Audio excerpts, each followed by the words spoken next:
Hi everyone. Tamil Nadu శాసనసభ ఆమోదం తెలిపిన 10 బిల్లులను ఆ రాష్ట్ర గవర్నర్ ఆర్ఎన్ రవి ఆమోదించకుండా తన వద్దే ఎక్కువ రోజులు ఉంచుకోవడం జరిగింది. ఇలా ఎక్కువ రోజులు తన వద్దే ఉంచుకోవడం సరికాదని సుప్రీంకోర్టు ఏప్రిల్ 8న కొనిచ్చింది. ఆ తీర్పులో రాష్ట్రాలు పంపే బిల్లులపై రాష్ట్రపతి లేదా గవర్నర్ గరిష్టంగా 3 నెలల్లోగా ఆమోదించడము లేదా బిల్లును తిప్పి పంపించడమో చేయాలని సుప్రీంకోర్టు నిర్దేశించింది. అంతేకాకుండా బిల్లులను వెనక్కి పంపారనే కారణాలను కూడా చెప్పాలని సుప్రీంకోర్టు తెలిపింది. గవర్నర్లు బిల్లులపై జాప్యం చేస్తుంటే సుప్రీంకోర్టును నేరుగా ఆశ్రయించవచ్చని రాష్ట్రాలకు స్పష్టం చేసింది. అంతేకాకుండా గవర్నర్ల నిర్ణయాలు న్యాయ సమీక్ష పరిధిలోకి వస్తుందని తెలిపింది. మరియు రాజ్యాంగంలోని ఆర్టికల్ 148 ద్వారా ఇటువంటి సంపూర్ణ అధికారం సుప్రీంకోర్టుకి ఉందని వెల్లడించింది. అయితే దీని మూలంగా భారత రాష్ట్రపతి ద్రౌపది ముర్ము రాజ్యాంగంలోని ఆర్టికల్ 143 సెక్షన్ 1 కింద తనకున్న అధికారాలను ఉపయోగించుకొని సుప్రీంకోర్టులో 14 ప్రశ్నలను అడగడం జరిగింది. ఈ ప్రశ్నలు ప్రధానంగా గవర్నర్ మరియు రాష్ట్రపతికి రాష్ట్ర శాసనసభలు ఆమోదించిన బిల్లులపై నిర్ణయం తీసుకోవడంలో ఉన్న కాల పరిమితులు, అధికారాల పరిమితులకు సంబంధించింది. అయితే ఆ ప్రశ్నలు ఏంటి అనేది మనం ఇప్పుడు చూద్దాం. ముందుగా ఒకటి, ఆర్టికల్ 200 ప్రకారం ఒక బిల్లు గవర్నర్ కి సమర్పించినప్పుడు ఆయనకున్న రాజ్యాంగపరమైన ప్రత్యామ్నాయాలు ఏమిటి?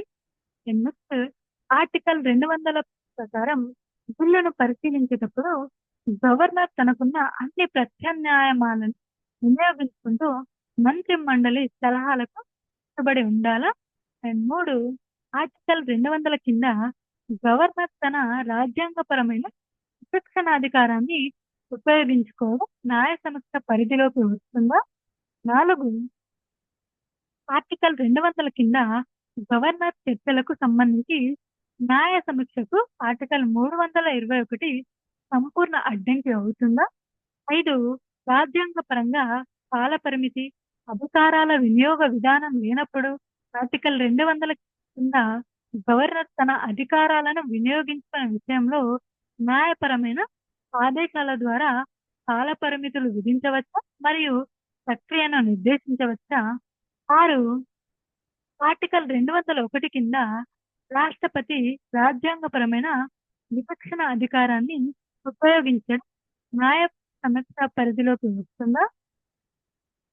7, రాజ్యాంగపరంగా కాల పరిమితి, అధికారాల వినియోగ విధానం లేనప్పుడు ఆర్టికల్ 201 కింద రాష్ట్రపతి తన విచక్షణ అధికారాన్ని వినియోగించుకునే విషయంలో న్యాయపరమైన ఆదేశాల ద్వారా కాల పరిమితులు విధించవచ్చా మరియు నిర్దేశించవచ్చా? 8, గవర్నర్ బిల్లును రాష్ట్రపతికి ఆమోదం కోసం రిజర్వ్ చేసినప్పుడు రాష్ట్రపతి తప్పనిసరిగా ఆర్టికల్ 143 కింద సుప్రీంకోర్టు అభిప్రాయాన్ని తీసుకోవాలా? 9, ఆర్టికల్ 200 మరియు 201 కింద గవర్నర్ మరియు రాష్ట్రపతి తీసుకునే నిర్ణయాలు చట్టం అమలులోకి రాకముందే న్యాయ సమీక్ష పరిధిలోకి వస్తాయా? మారకముందే బిల్లులోని అంశాలపైన కోర్టులో న్యాయ విచారణ చేపట్టడం అనుమతించబడుతుందా?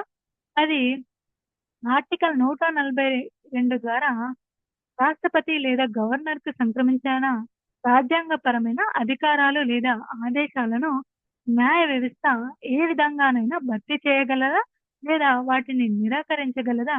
11, ఆర్టికల్ 200 కింద గవర్నర్ ఆమోదం లేకుండానే రాష్ట్రంలో చట్టం అమలులోకి వస్తుందా?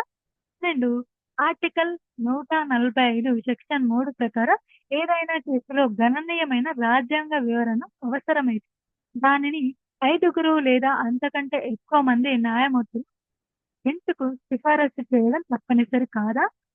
బెంచ్లు అలాంటి ముఖ్యమైన విషయాలపైన నిర్ణయం తీసుకోవచ్చా?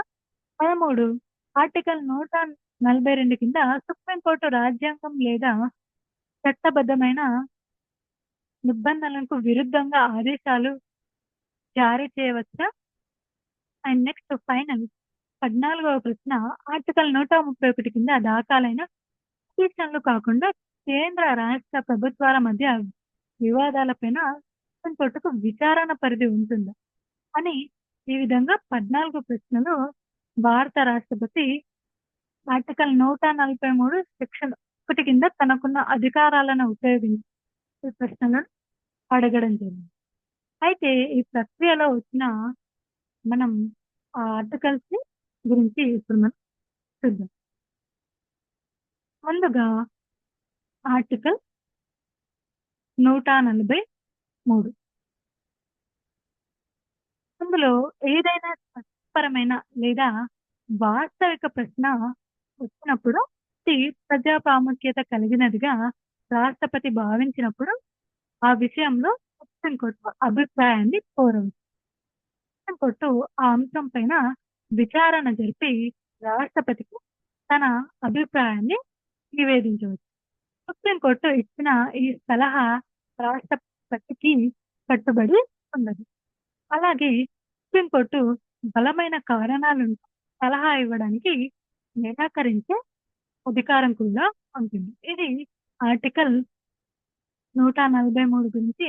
అండ్ ఆర్టికల్ 142 చూసినట్లయితే సుప్రీంకోర్టు తన పరిధిలో ఉన్న ఏదైనా కేసు లేదా విషయంలో సంపూర్ణ న్యాయం చేయడానికి అవసరమైన ఏ డిగ్రీ లేదా ఆదేశాన్నైనా జారీ చేయవచ్చు. ఈ అధికారం ద్వారా సుప్రీంకోర్టు అసాధారణ పరిస్థితుల్లో ప్రస్తుత చట్టాల పరిమితులను అధిగమించి కూడా తీర్పులు ఇవ్వగలదు.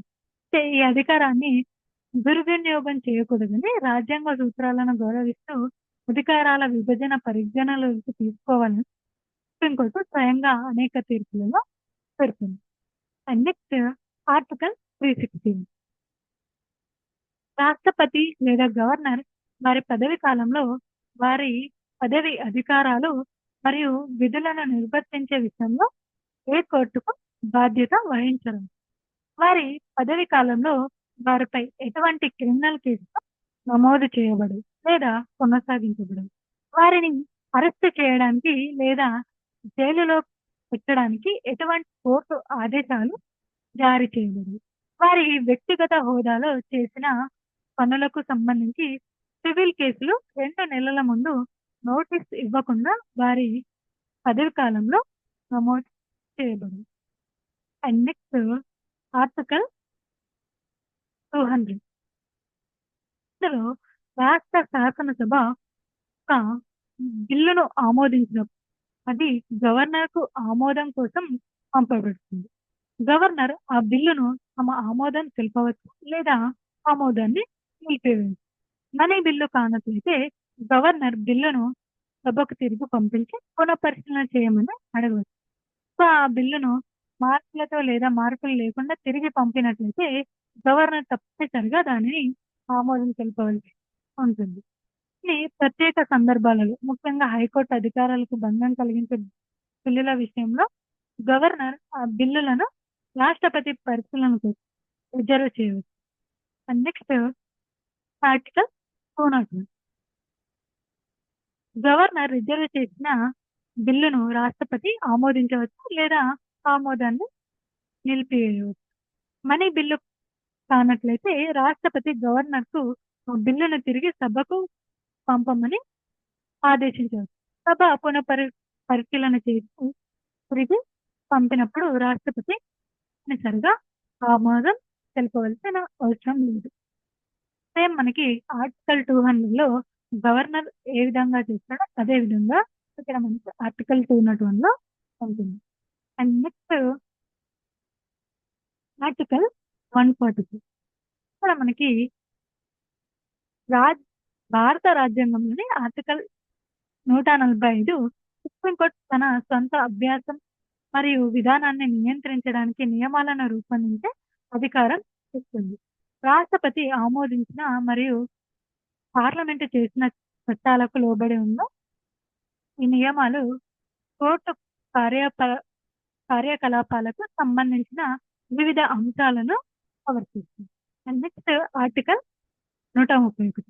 భారత రాజ్యాంగంలోని ఆర్టికల్ 131 భారత ప్రభుత్వం మరియు 1 లేదా అంతకంటే ఎక్కువ రాష్ట్రాలు లేదా 2 లేదా అంతకంటే ఎక్కువ రాష్ట్రాల మధ్య జరిగే వివాదాలలో చట్టపరమైన హక్కు ఉన్న సందర్భాలలో సుప్రీంకోర్టుకు ప్రత్యేక అసలైన అధికార పరిధిని మంజూరు చేస్తుంది.